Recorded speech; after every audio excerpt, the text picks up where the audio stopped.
Hello, everyone. Once again, obviously a nice light topic after lunch, artificial intelligence. All right, so what is artificial intelligence, right? By definition, it's the theory or concept that computers can perform tasks that are normally performed by humans, right? Such as facial recognition, visual, speech, even make decisions, right? And so by the Black Mirror definition, right, that's kind of what this is. And it sounds scientific, but it's the same token, something that you guys have both tried in certain capacities.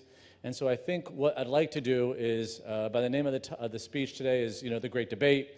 I'd love to kind of create a landscape as to what you guys have done and how you did it. Maybe dive into the pros and the cons, and then kind of live up to the name of the panel, which is the great debate, and kind of discuss as a room, what are the two sides of this discussion, and how is it good, and potentially how is it possibly critical. So you want to kick off and kind of talk a little bit about what you guys did? And yeah, so we just finished up U.S. Open tennis in September, and we produced over 250 matches using a combination of artificial intelligence and manual manned operations. Basically what we did was we created a system that we're calling ESPN Aces, and it's a combination of Simply Live V-Box, which is the touchscreen switcher, single man operated, and the Fletcher Trace camera system, which that's where the artificial intelligence comes in. Their system had the computer control camera 3 and 4, and then we had a single operator operating camera 1, and then we had a fourth camera as well. At any point in time, though, within this system, that's an AI system on the camera side, that single operator could take over manual control from the computer on those two computer-controlled cameras. And then the touchscreen was a single producer-director replay. Our graphics were all automated through SMT, so there was nobody truly operating it. It was all data fed from the USTA and SMT. And we had basically 3 video operators shading. We had 9 total courts, and that's what we covered for the 250 plus matches between qualifying and the main draw, and with basically 4 video operators shading 36 cameras and one audio operator mixing all 9 courts, submixing without any in and outs. So basically in a whole, what we said was we replaced 9 mobile units and 9 full productions in a room a lot smaller than what we have in here, and it was, you wouldn't notice the difference. And we'll get to Steve in a second, but this was obviously not an offline test that you guys just kind of did in your own workshop. This was distributed worldwide.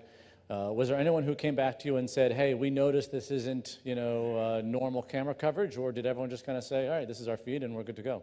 Yeah, no, ESPN is the host broadcaster that created these feeds for distribution, and USTA's clients, international clients, and ESPN domestically. I'm not aware of anybody that came back and truly could say that it was, an AI, partially AI controlled production. Maybe except those who weren't working, who could have run camera. All right, Steve, why don't you talk a little bit about what you guys did? Yeah, so with Fox Sports Go, ours was a little bit less intricate, a little bit more simplistic, if you will. And our goal was really to think about, okay, what's the least amount we could do if we really just, for no revenue or a very, very low revenue event, what's the least amount we could do here and still have it look good on air? And so we worked with Key Motion to do 31 NAIA college basketball events. And it went pretty well. I mean, and no production bodies in the arena. Video quality was good. The tracking was good. We took the radio call and used the radio audio, and it worked out pretty well. One of the cool things we were able to do throughout the events that we did is improve the tracking and sort of make it smarter. So that was something we sort of learned as things went on. Like a fast break happens, and how do you cover that, right? How does the camera adjust to that? So we were able to actually improve the algorithm so we could zoom out when that happens. So we were able to kind of work through a lot of things. But yeah, I mean, look, I mean, obviously it's a little bit less intricate. We didn't really add cameras to that. We just kind of wanted to see, you know, how it would look and how it performed just as a single camera show. Of course, it did, you know, it was distributed on Fox Sports Go, but it was definitely, you know, of course you can tell when you miss things that you know, as a viewer, we're so used to seeing when you cover basketball, like handhelds under the basket, you know, cuts to coaches and stuff like that. So, you know, it worked, started out well, and that's where we're at. And even though it was one camera, you had clock and score, right? Yeah, that was another thing we got going. Yeah, clock and score, shot clock, game clock, those things were automated. So that worked out well. And like I said, there was other things as well where we were able to keep adjusting tracking to make it smoother, to make it better. And that's really the key when it comes to these automated systems is like, you know, video quality number one, but tracking is another thing that needs to be smooth and needs to be good. And you know, we talked a little bit about this, but those events, even if it was a one-camera show that you know aired on OTT platforms, aired on Go, those might not have made air if it wasn't for something like this, right? So exactly, and I think that's the first target market of this. It's the start of it. It's the first iteration of it. Is that, you know, you're gonna put these events on that wouldn't have made air anywhere else. We're not really replacing, you know, facilities to just take it over and do it. Like in Dennis' case, they were able to.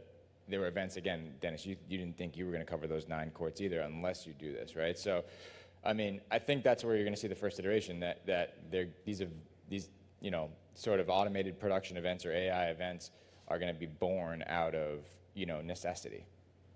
So let's segue that into some other pros behind this type of an approach in broadcast television, right? Like what other benefits do you see in the foreseeable future to implement this type of technology in more sports and more events? You know, what are the pros to this whole science? I mean, I would say, you know, this technology is going to allow us to produce and cover sporting events that probably weren't being produced or covered before. For us, it's more of being able to go out, you know, the rights that we currently have, but just haven't been able to produce, and you know, and because of the financials and just the manpower and the logistics, you know, high school sports, you know, lower end college tiered sports, you know, whether it's, you know, primarily digital platform, because those channels are pretty much endless versus the amount of linear channels that you have. But I think that's for our standpoint, it's doing more and the ability to go after those productions than replacing existing ones that we're already doing. Got it. And I think also another big pro is that, you know, you can sort of use some of these products to enhance a current, you know, to enhance a production, right? Not to do a whole new thing, but I mean, we've used it for Telestrator as well, for women's Big East basketball. I think at Marquette, where, you know, we took the AI camera as an added sort of all 22, if you will, and was able to follow around. So, you know, it's an added thing there. Another, I think Fox and, you know, and NASCAR, I know that we did a driver channel with some automated production. It wasn't with key motion, but with Viz, we were able to program cameras to follow cars around the track, and it became sort of a data-driven experience, right? Where you've got telemetry and you've got driver info, and we did a driver channel on Fox Sports Go. So those types of things will actually be able to, you know, where it's not replacing production, it's actually just adding to it. Does it save money? I mean, did you find yourself spending a lot less this approach versus traditional other approaches? That would be a low-hanging fruit for us, yes. I mean, if you're, depending on how much you add, yeah, I mean, for us, it did save money, obviously, on a one-camera show when we did it that way. And, you know, I think it really depends on what's that mixed automation sort of sweet spot where you add, you know, how many humans are you actually adding, right? I mean, we're not at a point where we do mid-level or, you know, mid-level kind of games with, you know, full automation. At least I don't think we're there yet. Not that it's not possible, but I think you need sort of what Dennis did at US Open, where you're adding 2 or 3 operators. You know, you're mixing it with, you know, a different system, like Simply Live. You know, you're video mixing it or audio mixing it, different things. So I think you can come up with this sort of production suite that would make make it good, but we've got to figure out per sport or per event, what that right mix is. I mean, obviously, Dennis, you guys ran the numbers. How did you do financially with this model compared to what would have been a traditional broadcast style? Well, again, in our scenario, we really had to do it this way. We're talking 250 matches in New York, the space limitations that we had, the cost to build a complete fly pack of 9 different courts and 9 different control rooms, or an option of bringing 9 mobile units in, which there is no space for. So this was a combination of financial. It has to make financial sense to do it, but also space limitations and limitations in the way we had to do the production to make it work. But in general, even if it wasn't for U.S. Open, I think in order for this to really work, I mean, it does have to make financial sense. It can't cost more money than a traditional production, or in our case, even an ESPN, a Remy-style production. So let's go to the other side of the coin, right? Are there any cons to this science, right? Are there anything that would be considered as drawbacks to either the show itself, to the manpower that's being hired or not hired, to the director's ability to have camera shots that he wants to use versus what the computer is doing? Like, what are the drawbacks to all of this? Yeah, I think that there's, I don't know if it's a drawback. I mean, we need the ability to storytell, right? I mean, that's the first thing we're all doing, is we're telling a story at a game. So I think, the first drawback would be, how can we, do that with just only computers? How do you take a shot and show emotion? How do you show reaction? How do you cover an injury? How do you get interviews? So I think all those things right now, at least, still involve some form of human interaction, and a director and camera guys that are covering it. And so I think that would be the biggest con right now. It's not to say that in the future we won't be able to program to see certain types of reactions or anything like that, because I think that probably will come. But right now, I think that you lose a little bit of that ability to show emotion. What do you think? Yeah, I would say there's a lot of different systems out there, whether it's fully automated or has manual interpretation, so an operator, a camera operator, a director, or the ability to mix that in, right? So where an operator or a director can take control of the system and work it. I think there's a lot of learning that still needs to be done with AI and those systems, and it's all based on the program. So, a lot of systems were initially built for soccer, but I have to go and do a soccer, baseball, softball, tennis, a volleyball, a swimming match. I have to go and do all these different sporting events, and the system isn't capable of doing that, at least on the learning side of the AI system. So that's going to progress as these systems get deployed and are out there and being used. But those I think are the biggest challenges there, is the system has to be able to do a different sport every day. I spotted one of my tech managers, Beth Tur, in the crowd, and she's wondering right now, how are the computers going to strike cables? But don't worry, Beth. We'll figure that out. Any questions? I promised there'd be some questions. There's some time for some Q&A. I see one midway through.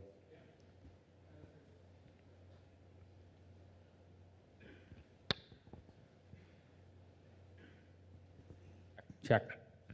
Real quick, I work at Major League Soccer. We've been looking at the automated production for a while, especially with the amount of television we are producing yearly with just MLS and U.S. Soccer and CONCACAF. There's a lot happening.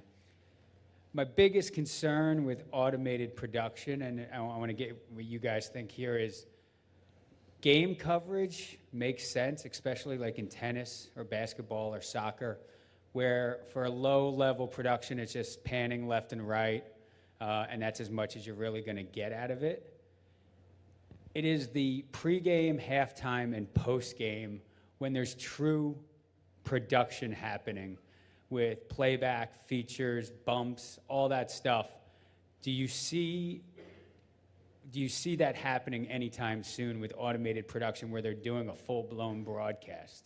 Not thinking just game production where you're like, hey, you want the world feed? Here's the match. You want a basketball game? Here's the basketball game. So the shoulder programming around it. You know, those are the challenges of the system, right? And when you look at a lot of the base systems that are out there, it's meant to cover the event and not all of the ancillary before and after. So that's the question. It really is, what's the production, what's the level of the production, and what you're willing to accept. Those are all definitely valid questions that any production personnel and executive production personnel are going to ask. I don't know if there's I'll follow up really quick, I don't know if there's a system that does both really well from the same location right now. So, I mean, if you're doing studio shows or pre-half and post in a studio somewhere, then, there's studio automation setups that you can use for that can program cameras and auto roll bumps and all that kind of stuff. So you can do that stuff from a studio. I don't know that it's really possible if you're doing it on site. All right, I think we have one in the front row.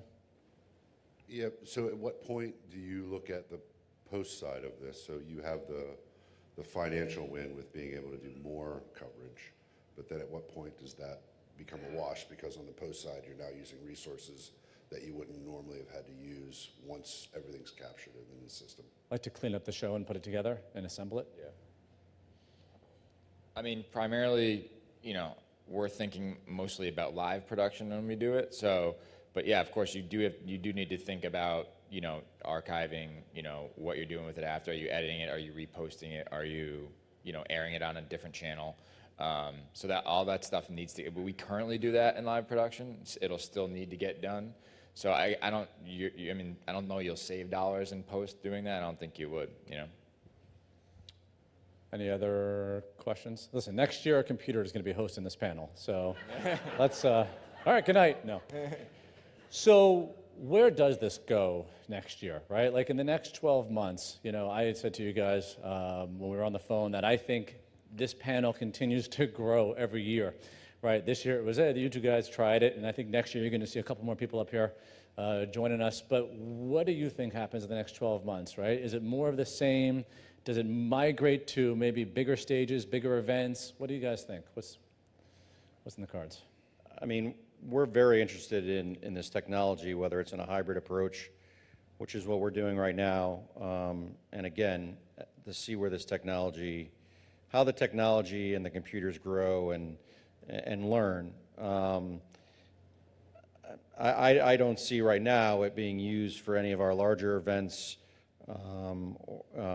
at this point in time, and probably for the foreseeable future. I think those will always have the normal traditional production approach, on-site, all camera operators, all manned. We might see some of this play a role where, some cameras are added and used because of the ability of the artificial intelligence within the camera system to track and follow players or the event as an enhancement. But again, I think that this is, hopefully next year we'll see others that have come up and have tried it, have tested it, have used it on live events and not really as an offline demo, and see how it grows. Does it cut jobs? I mean, does the workforce lose skilled positions on site? Obviously, to your point, right, in the tennis model, you had fewer camera operators, you had fewer video engineers, you had one audio engineer. I mean, obviously, those are positions that would have been used by other people, right? I mean, is that philosophically a drawback to all of this, or is that just the kind of the direction that the industry is going, and it just kind of is what it is? I mean, like Dennis said earlier, I don't think, you'll see it on major level productions or big productions anytime soon. So I think you're trying to identify those events ahead of time and do this out of a necessity. But yeah, I mean, the simple answer I think to some of the question is it is a drawback. And of course, that if you're using a camera for play-by-play, that's one less camera. Or if you're using a automated camera for play-by-play, it's one less camera operator, right? If you're doing things a little bit more, efficiently, where you have a director and a producer in the same position, you're losing that, So of course you're losing, and each time you do that, you lose a little bit more of the human element. So how much that matters going forward, I think, is yet to be seen, because we haven't taught these systems to do everything yet. But you know, using that as an example, I mean, you know, using with Dennis as an example, you know, you are going to, and what we did, you are going to cut a few people, and that's going to, you know. Right, but and listen, to your point, you know, look, you know, computers don't get tired, right? So they can go as many hours. They can brave cold conditions. They don't eat craft services. But that was an artificial joke. But to that point, you lose the human element of a director being able to say to camera 5, hey, do me a favor, right? Look, you know, Go around find the your coach. camera and go find the person on the sideline who got injured, right? Because obviously at a certain point it has limitations, right? Exactly. Yeah. So yeah, I mean, I mean, where is it going? I think you're, like you said, you're going to see more of it start to, you know, come into fruition. And one of the areas that we haven't really talked about that it's already got its tentacles spread in a lot is metadata management and all of that kind of stuff when you get into, you know, sending files back. And, you know, it'll be interesting to see, you know, and I know it's happening on some level with some leagues, but, you know, taking a data feed and, you know, attaching it to, you know, your EVS clips via time code, all of that kind of stuff that will make, you know, our archiving and melting and all that stuff a lot easier. And look, we didn't talk about it too, but aren't there positions where, you know, a camera person just can't physically be in, where an AI solution could, whether maybe it's NASCAR or positions where just a human body can't be in, you know, are those benefits also possibly that the AI could just say yes? It makes it sound better. Yes, Jason. What other questions do we have back there? I know certain people promised me they'd have questions, so I'm going to call on them randomly. No? All right, then I'll just keep on going. Just keep on going. So let's talk about other case studies of other sports, right? When you think of sports that would be ripe for this, right? Obviously, tennis worked, basketball, the gentleman from soccer, obviously, you know, kind of what other sports would be? I know the Key Motion's done some stuff with hockey too, and that's kind of a similar, easy play-by-play thing. So I think that's definitely a possibility. You know, and then like we talked about earlier, Olympic sports, right? I mean, I think, you know, swimming, volleyball, dive. I mean, when you think about, you know, the following play-by-play action and what makes it easy there. And then I think the next step is like, you know, where do we start to add a secondary or a fully automated secondary cameras? Because I don't think we've dove into that space just yet, where it's more like, okay, well, you had 2 at US Open, right? But I mean, it's tough to think about cutting to a low camera that's normally a handheld position, having that be automated. You know what I mean? Right. So it's hard to and it's hard to program. But to your point, right? If you hang the camera from the basket, and again, you're talking about an event that wouldn't have any, you know, television coverage at all, then at a certain point you make concessions, right? Yeah, absolutely. Yeah, I mean, in order for this, I think, to work and to be able to produce, it has to do all the different types of collegiate sporting events. You know, we've done some testing in baseball, softball, volleyball, you know, just things that we're looking at now. But again, you know, we cover pretty much every conference and almost every sporting event within those schools. So, you know, in order for the system to truly work, like I said in the beginning, it has to be able to do every sporting event and a different one each day. What's going to be more commonplace? A scenario where it's an entirely AI-produced event, like a small collegiate sport or high school event that wouldn't have gotten to an OTT platform otherwise, or the scenarios where just like one camera or 2 cameras on a remote is using this interface for whatever reason? Like if there was a predominant case study next year, what's it going to be? I'd say within the next year, there's still some type of a camera operator, whether it's operating 2 cameras or 4 cameras, and it's a, you know, slave type system, or whether it's an AI computer controlling cameras and a manned operator being able to override the system based on what the director is looking for. And to expand on that a little bit, and I agree with you, I think it'll be interesting to see if some of these companies, whether the AI companies or automated production companies, start to partner with some other vendors, production service vendors or mobile unit vendors, where there's an offering for, okay, 1 or 2 automated cameras and then the rest of the stuff, or, you know, something like that. I think there's probably some, you know, business there that can be had. How much tech engineering was there behind the scenes in these in these productions? Like, obviously we're techie by nature and we like this stuff, but were you amazed by how much went into it behind the scenes, or was it not as much as you anticipated when it came down to just overall computer infrastructure, overall GAC, cables? Yeah, I mean, I think you lean on them a lot more than we all know how to plan for and put together big events and where you're putting cameras and doing a tech book and doing a sheet and planning out cabling. We leaned on the vendor a lot more in our case, and I think with these automated production vendors, that's what you're going to do, right? I mean, I don't know how to program their system or track or anything like that, so it's kind of like, okay, well, we're going to, and in both of our cases, there's somewhat smaller shows, so I think, you're going to say, okay, camera here, camera there, and let's put it up, and it'll take the radio call, feed it, and so there's a lot of planning, but I think you're relying on the vendor more. Yeah, I mean, at the U.S. Open, I mean, we actually tested this system last year offline to see and make sure that we were comfortable with it, and we knew that it would work for us. And even while we were through the event, we had engineers on site writing code to fix any little problems, whether it was overnight and downloading logs, and for both Simply Live and the Fletcher Trace system.